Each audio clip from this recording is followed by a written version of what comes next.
Hello एमर्स, आज हम लोग पुनः आ गए हैं एनाटॉमी ऑफ फ्लावरिंग प्लांट में आगे के टॉपिक को लेके। इससे प्रीवियस वीडियो के अंदर हम लोग एनाटॉमी ऑफ फ्लावरिंग प्लांट में ये बात कर रहे थे कि एपिडर्मिस टिश्यू सिस्टम क्या होता है, किस तरीके से किसी भी प्लांट का जो आउटर बॉडी है वो बना हुआ होता है और क्या क्या प्रॉपर्टीज़ होती हैं, इनके बारे में हम लोग प्रीवियस वीडियो के अंदर पढ़ रहे थे। ओके, आज का जो टॉपिक है वो हमारा है लीव्स के आउटर सरफेस के बारे में बात करने के लिए। देखिए, अभी हमारा टॉपिक जो है एपिडर्मिस टिश्यू सिस्टम से ही रिलेटेड है। ऐसा नहीं है कि हम लोग एपिडर्मिस टिश्यू सिस्टम को एकदम ख़त्म कर चुके हैं। अभी हम लोग क्या पढ़ रहे हैं, अभी हम लोग लीफ के आउटर सरफेस, या सिंपल बोल दूं मैं तो एपिडर्मिस लेवल पे कुछ पोर्स पाए जाते हैं, उन पोर्स की बात करने जा रहे हैं आज हम लोग। इसके पहले भी ये बार बार आ रहा था, आप लोग देख भी रहे थे। इसके पहले वाले वीडियो के अंदर जहाँ पे भी हम बात कर रहे थे पत्तियों की, तो पत्तियों के अंदर स्टोमाटा नाम से आप लोगों को एक पोर्स सुनाई दे रहा होगा, है ना। कई बार आप लोगों को इसके एग्जाम्पल के बारे में बताया गया होगा, या कई बार इसके थ्रू कई सारी चीज़ें बताई गई होंगी कि इसके थ्रू ये प्रोसेस हो रहा है, वो प्रोसेस हो रहा है। जैसे कि ट्रांसपिरेशन यहीं से होता है और मोस्ट इम्पॉर्टेंट प्रोसेस होता है पत्तियों के अंदर। फिर उसी तरीके से गैसेस का एक्सचेंजेशन, यानी ऑक्सीजन अंदर क्या बोलते हैं बाहर जाता है और कार्बन डाइऑक्साइड अंदर जाता है, ये प्रोसेस भी स्टोमाटा के थ्रू ही होता है। तो एक्चुअल में स्टोमाटा क्या होता है, तो एक्चुअल में स्टोमाटा अगर आप जानोगे तो मतलब ये लीव्स हैं, तो इन लीव्स के बाहरी सरफेस पे छोटे छोटे पोर्स पाए जाते हैं, छोटे छोटे पोर्स पाए जाते हैं। इन छोटे छोटे पोर्स को ही हम लोग क्या बोलते हैं, स्टोमाटा। देखिए, ये कहाँ पाए जाते हैं, ये इंपॉर्टेंट है, बहुत ज़रूरी है। तो एक्चुअल में ये एपिडर्मिस पे ही पाए जाते हैं। एपिडर्मिस क्या है, तो एपिडर्मिस जैसे आउटर सरफेस है, तो आउटर सरफेस पे ही स्टोमाटा पाए जाते हैं। ऐसा नहीं है कि ये सेल के अंदर, या ऐसा कहा जाए कि पत्तियों के अंदर वाले स्ट्रक्चर में पाए जाते हैं। ठीक है, अगर आप सही मायने में देख पा रहे होंगे तो अगर आप लोगों ने स्ट्रक्चर देखा होगा तो एक्चुअल में पत्तियों के जो सबसे ऊपरी लेयर होती है, वो सबसे ऊपरी लेयर क्या होती है, क्यूटिकल होती है। क्यूटिकल के बाद फिर आपको क्या मिलेगा, यहाँ पे एपिडर्मिस मिलेगा। वही सेम कहानी, एपिडर्मिस। ऐसा ही नीचे भी होता है, ठीक है। एपिडर्मिस, सॉरी, ये यहाँ पे आप बना लीजिए इसको, फिर ऐसे ही नीचे भी आप बनाइए और ऐसे ऐसे करके आप कर लीजिए। तो इसका मतलब क्या है, यहाँ भी नीचे क्यूटिकल है और ये भी क्या है, एपिडर्मिस है। ठीक है, सिंपल।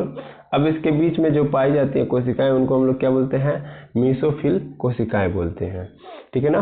मीसोफिल कोशिकाएं भी दो प्रकार से आपको नजर आएंगी। एक तो अरेंज फॉर्म में नजर आएंगी। अरेंज फॉर्म में मतलब उनका जो स्ट्रक्चर होगा आयताकार होगा, मतलब ऐसे अरेंज फॉर्म में नजर आएंगी मीसोफिल कोशिकाएं, ऐसे ऐसे करके।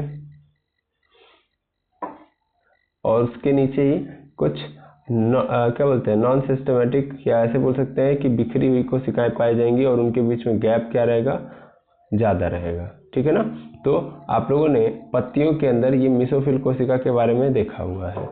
तो ये स्ट्रक्चर जहाँ पे अरेंज होता है, इसको हम लोग मीसोफिल सेल के अंदर ही पैलिसेड फॉर्म बोलते हैं। ठीक है, जबकि ये वाला जो रीजन जहाँ पे नॉन अरेंजमेंट होती है, इसको हम लोग स्पॉन्जी एरिया कहते हैं या स्पॉन्जी रीजन बोलते हैं। ठीक है ना। ये पैलिसेड रीजन है और ये कौन सा है, स्पॉन्जी एरिया है, याद रखेंगे इसको।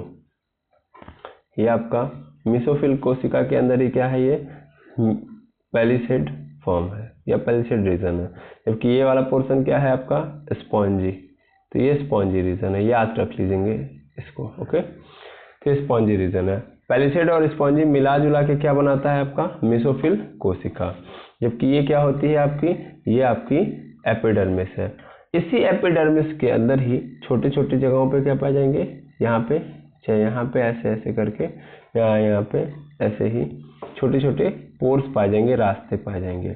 ठीक है ना, ऐसे इसी एपिडर्मिस लेवल पे। ठीक, तो यहाँ पे क्या पाया जाता है, यही छोटे छोटे पोर्स पाए जाते हैं।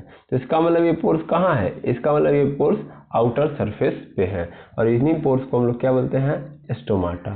तो आज की जो क्लास है एक्चुअल में किसके ऊपर बेस्ड है, स्टोमाटा के ऊपर बेस्ड है। ठीक है, तो चलिए अपनी क्लास स्टार्ट करते हैं और जानते हैं कि स्टोमाटा क्या है। तो देखिएगा यहाँ पे हमारे पास सबसे पहली बात क्या लिखी हुई है कि जो स्टोमाटा है वो कहाँ पे पाए जाते हैं। जस्ट अभी हम लोगों ने देखा कि जो स्टोमाटा है एक्चुअल में पत्तियों की बाह्य त्वचा पर पाए जाने वाले छिद्रों को ही क्या कहते हैं हम लोग, स्टोमाटा कहते हैं। छिद्र यानी पोर्स। तो इन पोर्स को ही हम लोग क्या बोलते हैं, स्टोमाटा बोलते हैं। कि जो लिप्स है, लिप्स के आउटर सरफेस, एपिडर्मिस का मतलब क्या है, आउटर सरफेस को ही हम लोग एपिडर्मिस बोलते हैं। तो लिप्स के आउटर सरफेस पे पाए जाने वाले पोर्स को ही हम लोग क्या बोल रहे हैं, स्टोमाटा बोल रहे हैं। अब अगर इनके स्ट्रक्चर की बात करोगे तो इनका जो स्ट्रक्चर है वो कैसा होता है, तो इनका स्ट्रक्चर एकदम ध्यान से समझिएगा। इनका जो स्ट्रक्चर होता है आपको यहाँ पे नजर आएगा। देखिए यहाँ पे जब इनका स्ट्रक्चर देखोगे आप, तो ये जो इनका स्ट्रक्चर आपको नजर आ रहा है एक्चुअल में कैसा है इनका स्ट्रक्चर, तो बीन शेप। बीन मतलब जो सेम का बीज होता है उसी को बोलते हैं। बीन शेप में इनका स्ट्रक्चर पाया जाता है। और इन्हीं बीन शेप, देखिए यहाँ पे एक मैं बात बता दूं, stomata is not a cell. Stomata is not a cell. पहली बात तो स्टोमाटा क्या है, यहाँ पे इसको कंक्लूड करिए, क्योंकि यहाँ पे आगे आपको बीन शेप और डम्बल शेप नजर आ रहा है तो आप सोच रहे हैं कि ये स्टोमाटा है। नहीं, स्टोमाटा तो पोर्स है ना, एक्चुअल में क्या है, छिद्र है। तो ये कोई कोशिका नहीं है, स्टोमाटा कोई कोशिका नहीं है। स्टोमाटा एक छिद्र है, छेद है, सिंपल जो पत्तियों के अंदर होता है। तो सर ये बीन शेप क्या है, तो यहाँ पे एक्चुअल में ये कह रहा है कि ध्यान देंगे ये किससे मिल के बनता है, मतलब कैसे ये पोर्स जनरेट होते हैं, इनके बारे में बात कर रहा है।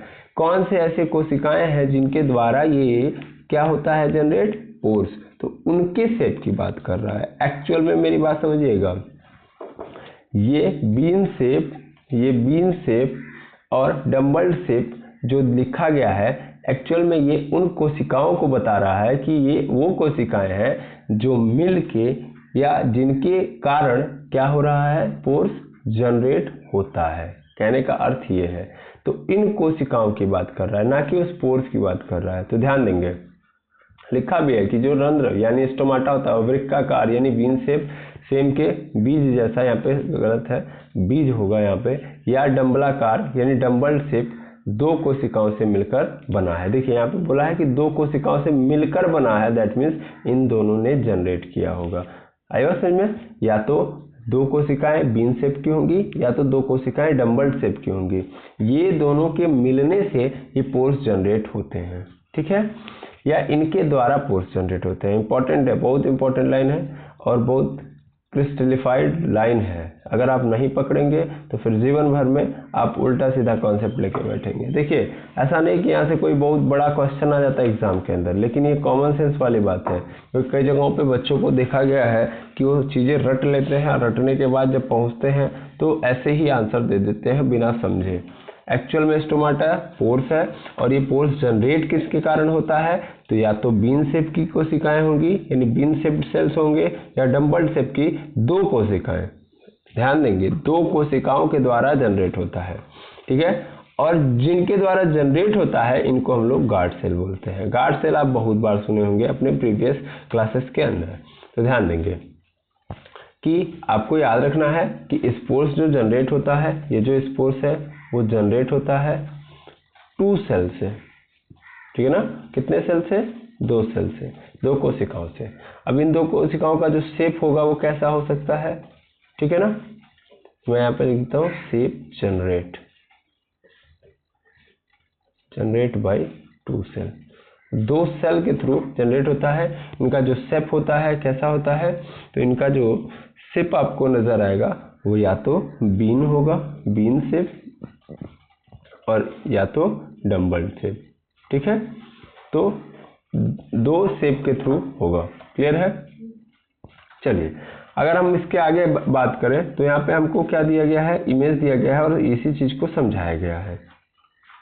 यहाँ भी इमेज है, फिर हमने गूगल की भी इमेज यहाँ पे यूज की है।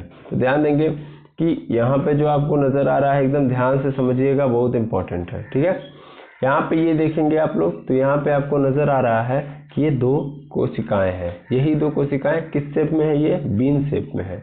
किडनी का भी जो शेप होता है वो कैसा होता है, बीन शेप ही होता है। आई बात समझ में, सेम के बीज जैसा होता है। तो यहाँ पे देखिए ये दोनों के दोनों क्या हैं, हमारे गार्ड सेल हैं। इन गार्ड सेल के ऊपर आप देखोगे तो गार्ड सेल है, कोशिकाएं हैं, और प्लांट की कोशिकाएं हैं, तो भैया क्लोरोप्लास्ट तो पाया ही जाएगा, है ना। तो ये जो आपको दिख रहा है एक्चुअल में लीव्स के अंदर मेन कौन होता है, क्लोरोप्लास्ट ही होता है, क्योंकि क्लोरोप्लास्ट को हम लोग kitchen house of the plant कहते हैं। भाई ये जो पोर्स वगैरह बने हैं सब किसके लिए बने हैं, खाना बनाने के लिए ही तो बने हैं, ताकि कार्बन डाइऑक्साइड आ पाए और क्या हो पाए, खाना बन पाए। तो एक्चुअल में इन सेल के पास भी क्या है, क्लोरोप्लास्ट है, इनके सरफेस पे आपको नजर आ रहा होगा। ठीक है, अब आगे समझेंगे। तो ये दोनों के दोनों हमारे क्या हैं, ये दोनों के दोनों गार्ड सेल हैं। अब इन दोनों गार्ड सेल से कनेक्टेड होती हैं बहुत सारे सपोर्टिंग सेल।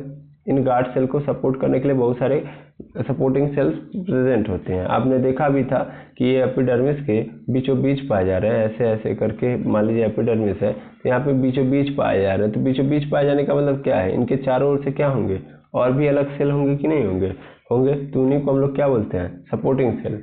यानी जो हमारे सेल से कनेक्टेड सेल हैं उन्हीं को हम लोग यहाँ पे क्या बोल रहे हैं, सपोर्टिंग सेल बोल रहे हैं, जो सपोर्ट करते हैं। ठीक है, बाकी ये जो उसके ऊपर स्ट्रक्चर दिख रहा है वो क्या है, आपका क्लोरोप्लास्ट है। अच्छा, फिर इसके अंदर ज़्यादा कुछ है नहीं, बस ध्यान से समझेंगे। इसके अंदर आप ध्यान से देखोगे तो ये सपोर्टिंग सेल है, और इसमें भी इंपॉर्टेंट रखना इनके जो वॉल है, क्योंकि बहुत जरूरी है वॉल समझना। ऐसे करके मान लीजिए ये सेल है, ऐसे यहाँ पे भी है, मान लेता हूँ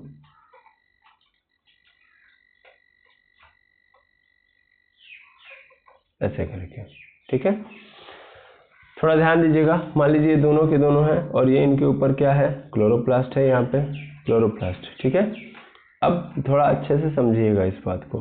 देखिए, अगर हम बात करेंगे तो इसके बाहर, मतलब ध्यान दीजिएगा, ये यहाँ पे ये जो आपको दिख रहा है यही आपका क्या है, जो खाली स्थान है यही आपका स्टोमाटा, इसी को बोलते हैं हम लोग, क्योंकि यही पोर है।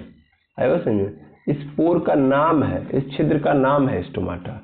अब इसमें जब बात करोगे आप तो ध्यान दीजिएगा, तो इसके अंदर दो लेयर नजर आ रही हैं, एक तो बाहरी और एक अंदरी। सर बाहरी कौन सी लेयर है, तो ध्यान दीजिएगा, चारों ओर क्या है, कोशिकाएं हैं, चारों ओर क्या है, कोशिकाएं हैं। और ये जो स्टोमाटा है ये देखा जाए तो घिरा हुआ है कोशिकाओं से। ठीक है ना, यानी कोशिकाओं के अंदर है, मैं ये बोल सकता हूँ कोशिकाओं के कहाँ है, अंदर है। तो ये जो कोशिकाओं के अंदर वाला सरफेस है इसको हम लोग क्या बोलेंगे, इनर वॉल बोलेंगे। क्या बोलेंगे, इनर वॉल, इनर वॉल, याद रखेंगे, क्या बोलेंगे, इनर वॉल। जबकि इस सरफेस को ध्यान दीजिएगा, क्योंकि जहाँ से हवा आने वाली है, तो ये क्या है, ये बाहर है कि नहीं है, ये तो हवा के कांटेक्ट में रहेगा ना ये वाला सरफेस, तो इसको हम लोग क्या बोलेंगे, आउटर वॉल, आउटर वॉल। तो ये आउटर वॉल है। जबकि जो सपोर्टिंग सेल के साथ कनेक्टेड होती हैं वो क्या होती हैं, इनर वॉल होती हैं। एक बात, दूसरी बात, जो इनर वॉल होती हैं वो पतली होती हैं, यानी थीन होती हैं। ये कैसी होती हैं, थीन। जबकि आउटर वॉल की बात करोगे तो वो कैसी होती है, वो थिक होती है, मोटी होती है। इसका रीजन भी आप समझ ही जाओगे, क्यों, क्योंकि भैया यही जो आउटर वॉल ही है हमारी कहाँ पे है, इन्वायरमेंट के साथ कनेक्टेड है। तो इन्वायरमेंट के साथ कनेक्टेड है तो इसको प्रोटेक्ट करने के लिए हमको क्या करना पड़ेगा, इस वॉल को मोटा रखना पड़ेगा, नहीं रखना पड़ेगा, सीधी बात है। तो ये वॉल क्या होती है, मोटी होती है। कौन सी, जो हमारी आउटर सरफेस है। तो ये मेरी आउटर वॉल है, वो मोटी होती है, जबकि इनर वॉल पतली होती है। क्योंकि इनर वॉल को भाई कोई ज़्यादा इफेक्ट डालने वाला है नहीं, भाई हवा इसके पास तो क्या बोलते हैं, इसको नहीं इफेक्ट डालेगी, डायरेक्टली इनडायरेक्टली डालेगी, लेकिन बशर्ते ये क्या है, ये तो सपोर्टिंग सेल से घिरी हुई है, तो इसको ज़्यादा सुरक्षा की जरूरत है ही नहीं। तो ये क्या है, हमारी इनर वॉल है। सिंपल मतलब इन्वायरमेंट से कनेक्टेड है बाहरी वाल, तो इसीलिए इसको क्या किया गया है, मोटा बना दिया गया है, ताकि इन्वायरमेंट का इफेक्ट ना पड़ पाए। जबकि अंदर वाली वाल सेल से घिरी हुई है, तो सेल से कोई नुकसान नहीं है, सेल इसको ऑलरेडी प्रोटेक्ट कर रहे हैं, इसीलिए क्या है, ये पतली है। क्लियर है, तो ये स्ट्रक्चर है इसका। इसके अंदर ये क्या है, आपका क्लोरोप्लास्ट है, ये सब सपोर्टिंग सेल है। बस ये समझना बहुत जरूरी है। तो सर ये तो आपने बीन शेप बताया, आपने ये भी बताया है कि यहाँ पे क्या होता है, डंबल शेप भी होता है। तो याद रखेंगे ये क्वेश्चन आया हुआ है कि डंबल शेप किस क्या बोलते हैं, किस प्लांट के अंदर डंबल शेप कोशिकाएं पाई जाती हैं या गार्ड सेल के रूप में। गार्ड सेल जो हमारा है वो डंबल शेप में किस प्लांट के अंदर पाया जाता है, तो याद रखेंगे तो घास के अंदर। किसके अंदर, घास के अंदर। घास के अंदर कैसा होता है, तो डंबल शेप में आपको क्या मिलेगा, गार्ड सेल। देखिए यहाँ पे आपको डंबल शेप में मिलेगा। बाकी सभी चीज़ें सेम है इसमें भी, कि इसमें भी चारों ओर क्या होंगी, सहायक कोशिकाएं होंगी, बीच में क्या होगा, गैप होगा, और यहाँ पे ये वाली वॉल आपकी इनर वॉल जो सेल के कांटेक्ट में है इनर होगी, और जो हवा के कांटेक्ट में है वो आउटर होगी। क्लियर है, बिल्कुल। तो इस तरीके से ये बातें आपको समझ में आ गई होगी। अब जैसे हम सेकेंड पेज पे पहुँचे तो यहाँ पे देखिएगा, यहाँ पे हमको यही सेम चीज़ें बताई जा रही हैं, ठीक है। अब इसको थोड़ा सा और इसने क्लैरिफाई कर दिया है। देखिए इसके थ्रू आप और अच्छे से समझ जाओगे। तो ये क्या है आपका, तो ये सब आपका एपिडर्मल सेल है भाई, वही जो आपने क्या बोला था इसको, सहायक सेल। तो जो सपोर्टिंग सेल है वो कौन है, सपोर्टिंग सेल कौन होगा, सीधी सीधी बात है, कहाँ पे प्रेजेंट है हमारा स्टोमाटा। एक्चुअल में जो गार्ड सेल या स्टोमाटा प्रेजेंट है वो कहाँ पे है, आउटर सरफेस पे। आउटर सरफेस पे जो सेल होंगे कैसे सेल होंगे, एपिडर्मल सेल होंगे, तो एपिडर्मल सेल है। फिर अब ध्यान से देखेंगे तो एपिडर्मल सेल हर जगह मिल रहे हैं, बिल्कुल। उनके बीच में आप ध्यान से देखिए, तो ये देखिए ये आपको मिला कि नहीं मिला, बीन शेप में मिला। और इन बीन शेप के अंदर देखेंगे तो ये छोटे छोटे स्ट्रक्चर आपको नजर आ रहे हैं, एक्चुअल में क्या है, क्लोरोप्लास्ट है। अब देखिए यहाँ पे इसने क्या किया है, ध्यान देंगे यही चीज, क्योंकि देखिए इसके अंदर आपको नजर आना चाहिए। अभी देखिए इसने बोला है कि इनर थिक वॉल, यानी यहाँ पे इसने बोला कि ये वाला पोर्शन जो है हमारा क्या है, इनर थिक वॉल है, बहुत इंपॉर्टेंट है। और ये वाला क्या है, आउटर थीन वॉल, ठीक है ना। ध्यान से देखिए इसने क्या बोला, इसने इस वाले पोर्शन को क्या बोला है, इनर बोला है, जबकि मैंने इसको क्या बोला हुआ है, आउटर। जबकि ये वाला पोर्शन क्या है इसका, आउटर पोर्शन यहाँ पे बोला जा रहा है, जबकि मैंने इसको क्या बोला है, इनर बोला है। तो आप यहाँ पे इस चीज को बड़े इंपॉर्टेंट, इसीलिए मैंने उसको हाईलाइटेशन के साथ बोला था। देखिए मैं इसको इनर क्यों बोल रहा हूँ, इस वाले पोर्शन को इनर क्यों बोल रहा हूँ, क्योंकि इस सेल के अंदर है, ठीक है, सेल के अंदर है, यानी सेल चारों ओर से इसको क्या किया हुआ है, घेरे हुआ है। तो इसका मतलब ये अंदर वाला हो गया ना, और ये हवा के कांटेक्ट में है, तो यानी ये वॉल क्या हो गई, मेरी बाहरी वॉल हो गई। तो यानी ये वाली वॉल मेरी बाहरी होगी, जबकि ये वाली वॉल क्या होगी, मेरी अंदर होगी। इसमें कोई कंफ्यूजन नहीं होना चाहिए, ठीक है ना। वो अपने इन द सेंस के अनुसार इसने यहाँ पे यूज किया है। इसका कहना ये है कि भाई ये तो क्या है, अंदर है, मतलब ऐसे समझे स्ट्रक्चर से सबसे ज्यादा अंदर क्या है। अगर इस स्ट्रक्चर में देखा जाए तो मैं अगर ऐसे जा रहा हूँ तो सबसे अंदर हमको ये वाली वॉल मिलेगी, इसलिए इसने इनर वॉल बोला है। जबकि ये वॉल क्या है, बाहरी है, तो इसलिए इसने इसको क्या बोला है, आउटर वॉल।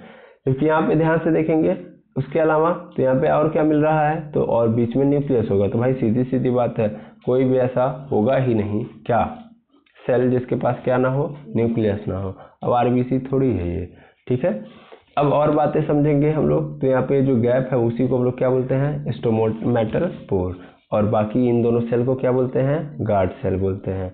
और ध्यान देंगे तो ये जो बड़ी बड़ी कोशिका, बड़ा बड़ा वाला खाली जगह नजर आ रहा है वो एक्चुअल में क्या है, वेहिकल्स यानी रिक्तिकाएं हैं, ठीक है, याद रखेंगे। यहाँ पे जो इमेज है एक्चुअल में ये दिखा रही है कि देखिए यहाँ पे स्टोमाटा खुल गया है और यहाँ पे स्टोमाटा क्लोज हो गया है, यानी यहाँ पे क्लोज स्टोमाटा दिखा रहा है और यहाँ पे ओपन, बस। तो इस इमेज से हमको ये क्लैरिफिकेशन हुआ। तो हम लोगों ने अभी क्या देख लिया, अभी हम लोगों ने स्टोमाटा क्या होता है कि और कैसे ये जनरेट होता है, कैसे जनरेट मतलब कि किन कोशिकाओं के द्वारा ये जनरेट होता है, ये सीख लिया, ठीक है। इनके स्ट्रक्चर के बारे में भी थोड़ा बहुत समझ लिया। अब जो बातें समझी है उसी को आप देखेंगे, ठीक है।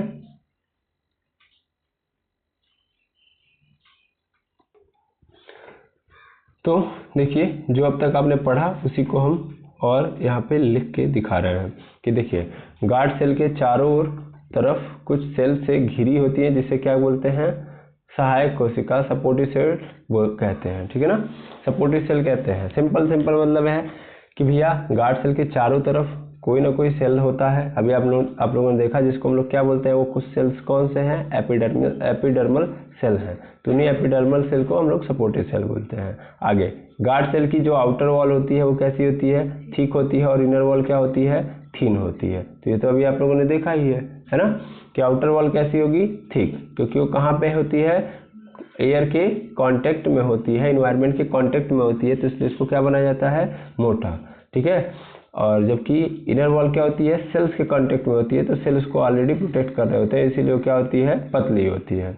अब आगे देखेंगे हम लोग, तो क्या लिखा है कि जो गार्ड सेल होते हैं उनके अंदर न्यूक्लियस, क्लोरोप्लास्ट और माइटोकॉन्ड्रिया और वेसिकल्स पाए जाते हैं, है ना, ये भी हम लोगों ने देख लिया। फिर यहाँ पे ये भी लिखा है कि घास के अंदर का जो गार्ड सेल होता है वो कैसा होता है, डंबल शेप का होता है। ये भी बातें हम लोगों ने देख ली कि कहाँ पे डंबल शेप पाया जाता है, तो घास के अंदर डंबल शेप पाया जाता है। क्लियर है, बिल्कुल। अब ये तो हम लोगों ने वही चीज़ देखी जो हम लोगों ने पढ़ा था। अब इम्पॉर्टेंट चीज़ यहाँ पे ये है कि आखिर ऐसा क्या होता है कि यहाँ पे ये जो पोर्शन है स्टोमाटा खुल जाता है या बंद हो जाता है। ठीक है, तो बड़ा ज़रूरी है इसको आज जानना। ठीक, तो चलिए समझते हैं एक्चुअल में क्या होता है। एक्चुअल में ये होता है कि जब वाटर जाता है, ध्यान देंगे, जब वाटर जाता है, मैं इसको अच्छे से समझा रहा हूँ। यहाँ पे मान लीजिए हमारे पास ऐसे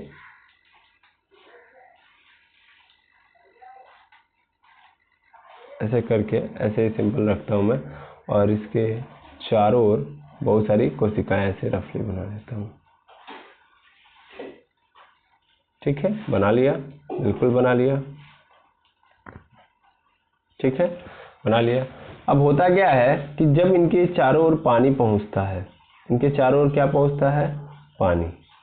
तो जब पानी पहुंचेगा, ध्यान दीजिएगा, तो होता क्या है कि जो सेल होते हैं एपिडर्मल सेल, ये सब के सब क्या कर लेते हैं, इनको एब्जॉर्ब करते हैं। देखिए शुरुआत में होता क्या है, इसको पानी वाले कॉन्सेप्ट को अगर मैं समझूं तो बचपन में हम लोगों ने यही कॉन्सेप्ट पढ़ा था। तो पहले मैं इस कॉन्सेप्ट को आपको समझाता हूँ कि भैया पानी पहुँचता है जब इनके पास, तो ये जो सेल होते हैं इनके पास खूब भरपेट क्या हो जाता है, पानी हो जाता है। जो सपोर्टिव सेल हैं गार्ड सेल के, जब इनके पास बहुत ज़्यादा मात्रा में पानी हो जाता है तो फिर ये क्या करते हैं, ध्यान दीजिएगा, यानी पानी का कॉन्सेंट्रेशन इनके पास क्या हो गया, ज़्यादा मात्रा होने का मतलब, ध्यान देंगे कि एक फिक्स एरिया के अंदर अगर ज़्यादा मात्रा हो जाती है किसी चीज़ की, तो इसको हम लोग बोलते हैं कि इसके पास जो कॉन्सेंट्रेशन है इस चीज़ का वो क्या हो गया है, ज़्यादा हो गया है।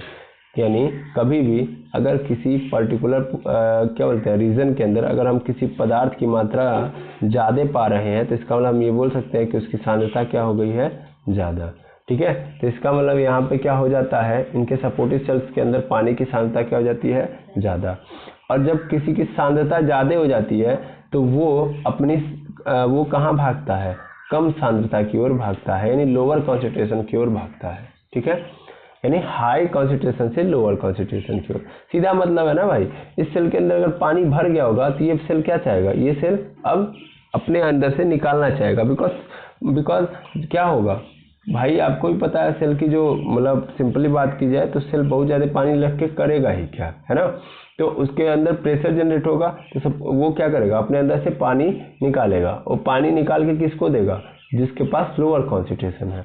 तो ये सब के सब किसको दे देंगे, जितने सपोर्टिव सेल है, गार्ड सेल को। ये सब के सब पानी किसको दे देंगे, गार्ड सेल को। जब ये गार्ड सेल को पानी दे देंगे तो फिर क्या होगा, गार्ड सेल के पास कॉन्सेंट्रेशन बढ़ जाएगा, और ये गार्ड सेल क्या हो जाएगा, फूल जाएगा। क्या हो जाएगा, फूल जाएगा। भाई सीधी बात है, आप पानी दोगे किसी भी ऐसे पदार्थ को जो रबड़ के माफिक नजर आ रहा है आपको, तो क्या हो जाएगा, फूल जाएगा कि नहीं आ जाएगा, फूल जाएगा। वो क्या हो जाएगा, टर्जिडिटी इसके अंदर आ जाएगी या टर्जिड हो जाएगा। ठीक है, तो ये क्या हो जाएगा, फूल जाएगा। जब ये फूल जाएगा तो उसके बाद क्या हो जाएगा, ये खुल जाएगा। सीधा मतलब ये है, जब ये फूल जाएगा तो यहाँ पे ये क्या हो जाएगा, खुल जाएगा। मतलब सिंपल, ये पहले क्या था, चिपका हुआ था। अगर मैं इसको और अच्छे से बनाऊं तो ये कुछ यहाँ से मैं मिटाता हूँ और मैं ऐसे करके बनाता हूँ।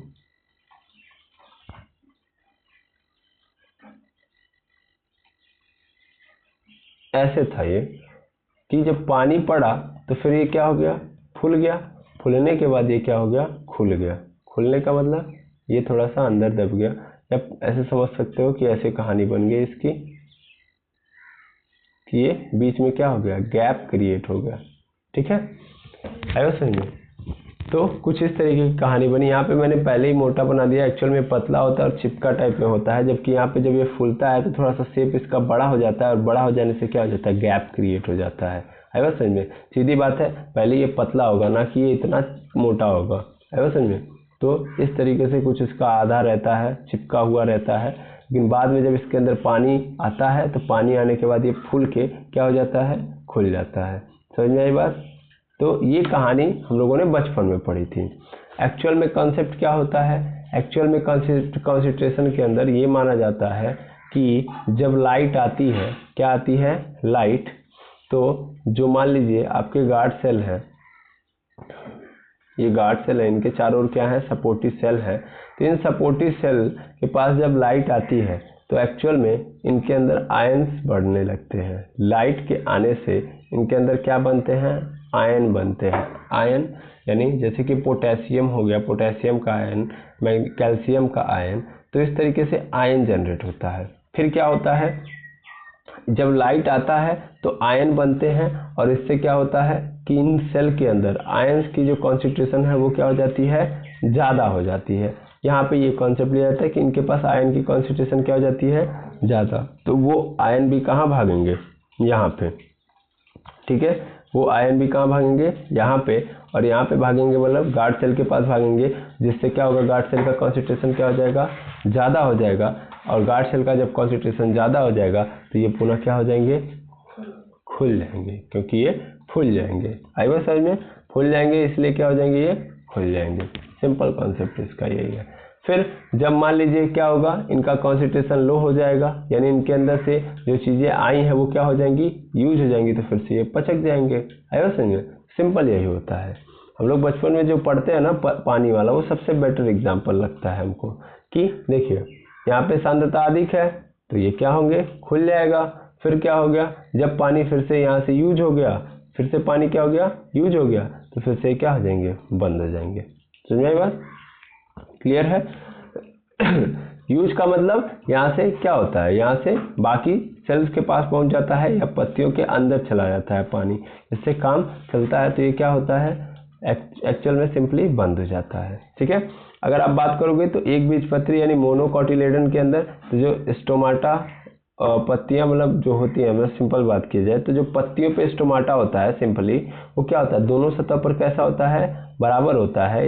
यानी इसको हम लोग बोलते हैं समद्विपार्श्व या आइसोलेटरल। मतलब क्या है, मतलब ये समझो, सबसे पहले एक बीजपत्री, एक बीजपत्री मतलब नाम पे ही लिखा है, मोनोकोटिलेडन का मतलब एक बीजपत्री का मतलब क्या होता है भैया, सिंपल, एक ऐसे इस तरीके से स्ट्रक्चर आपको नजर आएगा। ठीक है ना, इस तरीके से केवल एक पत्ती नजर आएगी, ऐसा नहीं बहुत सारी पत्तियां हैं, बस एक पत्ती। ठीक है, ऐसे मैं ऐसे बस बना देता हूँ। ठीक है, ऐसे, यहाँ से भी नहीं समझ में आ रहा होगा आपके लिए, हम लोगों ने एक इमेज रखी है, उस इमेज को देखते हैं।